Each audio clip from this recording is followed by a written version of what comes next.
Good day and welcome back to another DBZ Dokkan Metal video. In this video we are going to be taking a look at the brand new hyperdimensional co-op versus full power Toppo. So this is it's a pretty stock standard hyperdimensional co-op.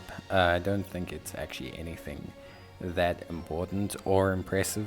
It's kind of the hyperdimensional co-ops they run in between major celebrations. It's very much a place filler for content. It's decent, so it's obviously still very enjoyable, but its rewards are minimized, so it's not necessarily like the biggest amount of rewards. There's a nice unique equip for this that does correlate obviously with the new Android 17, which is cool. But beyond that, you can get 300 Chrono Crystals, some multi-Z power, but nothing too wild. There's not too much going on in the shape of, rewards in that. It's not like there's additional currencies or medals or anything to earn.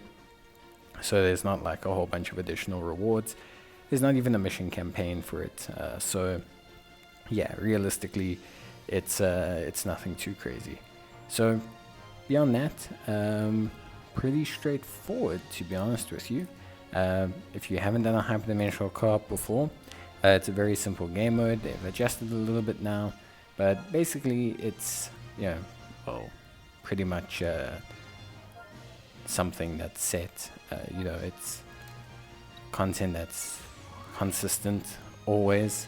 So here you use two different members. The boss here is only cycling through 2 typings, which I think is a lot better personally than the 4 typings. I do hope they at least keep that or change it to 3 typings. I just think it's better overall.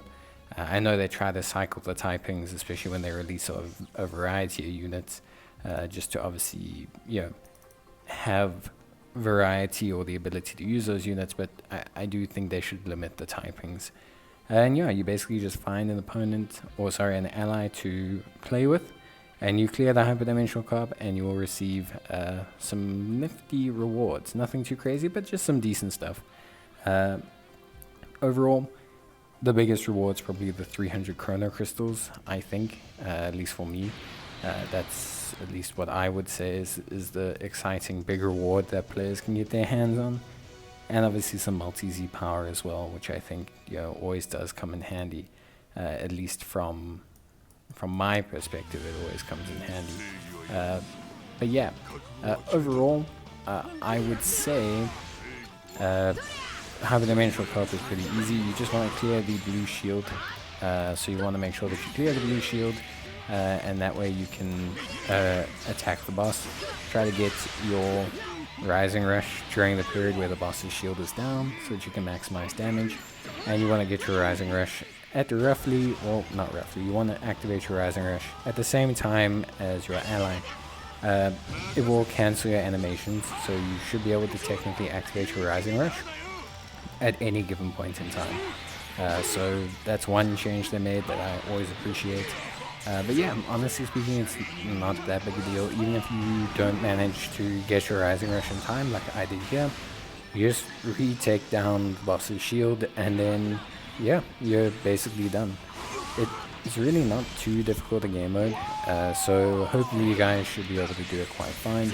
You actually have some decent free-to-play options as well. I'm using the yellow Krillin, so there's a ton of great options to use that are battle bonus boosted. But yeah, beyond that, nothing too crazy. You can run it on extreme difficulty, or sorry, advanced difficulty, if you want to get everything sorted. And yeah, you do just want to make sure, of course, that you need to have also limited time rewards, because these will obviously increase the amount of coins that you get. Beyond that, there's no real crazy reason for everything, so I think for the most part it should be more than fine. At least for me, I think it should all be more than fine. Yeah, interestingly enough. But anyway, that's it when it comes to hyperdimensional co-op. Like I said, nothing too crazy here. You're not going to be getting any wild rewards, no medals to farm or anything like that.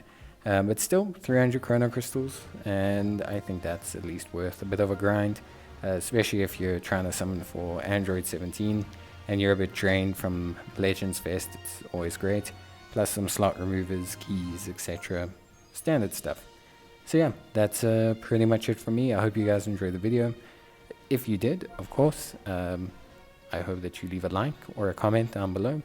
And yeah, there's no missions or anything tied to this hyperdimensional co-op, so again, nothing too crazy for you to focus on, really, or I should say no missions that have huge rewards or anything. But yeah, that's it from me. Hope you enjoyed the video, and I'll see you next time. Bye.